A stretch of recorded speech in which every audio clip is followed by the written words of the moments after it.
Selamat datang kembali di channel kami. Kami memiliki berita terbaru yang sangat menarik dan pastinya akan membuat Anda semakin penasaran. Jadi langsung saja mari kita mulai. Apakah Anda pernah mendengar tentang PNS part-time? Baru-baru ini pemerintah secara resmi menghapus posisi tugas dan kewajiban tenaga honorer.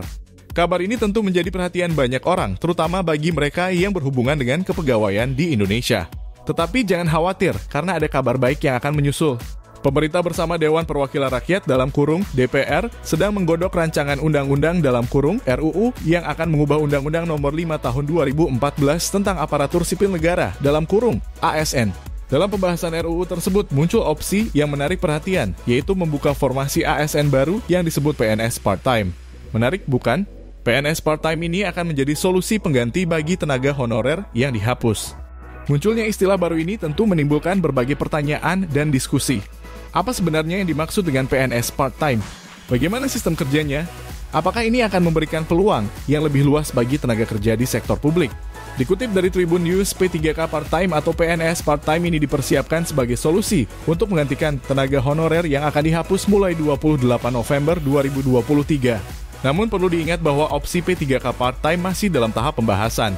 Ini menunjukkan betapa seriusnya pemerintah dalam merancang langkah-langkah ke depan untuk memastikan kelangsungan kerja dan kesejahteraan tenaga kerja di sektor publik. Dalam menghadapi perubahan ini, Kepala Biro Humas, Hukum dan Kerjasama Badan Kepegawaian Negara dalam kurung BKN Iswinarto Setiaji memberikan konfirmasi bahwa opsi P3K part-time sedang dibahas di lintas instansi. Hal ini menunjukkan komitmen pemerintah untuk melibatkan berbagai pihak terkait guna mencapai keputusan yang terbaik bagi semua pihak yang terlibat. Sementara itu, mari kita lihat sisi lain dari masalah ini. Deputi SDM Kemenpan RB Alex mengungkapkan bahwa pemerintah bersama DPR sedang intensif dalam membahas penyelesaian tenaga non-ASN. Jumlah tenaga non-ASN di seluruh Indonesia mencapai angka yang cukup mencengangkan, yaitu sekitar 2,3 juta orang. Angka ini menunjukkan betapa besarnya tantangan yang dihadapi dalam mengelola tenaga kerja di sektor publik. Tentunya keputusan untuk menghapus tenaga non-ASN bukanlah keputusan yang mudah. Pemerintah menyadari bahwa ada banyak pertimbangan yang harus dipikirkan, termasuk dampak sosial dan ekonomi bagi ribuan tenaga honorer. Oleh karena itu, pemerintah sedang mencari solusi tengah yang dapat meminimalisir dampak negatif dan memberikan perlindungan bagi para tenaga honorer yang terkena dampak kebijakan ini.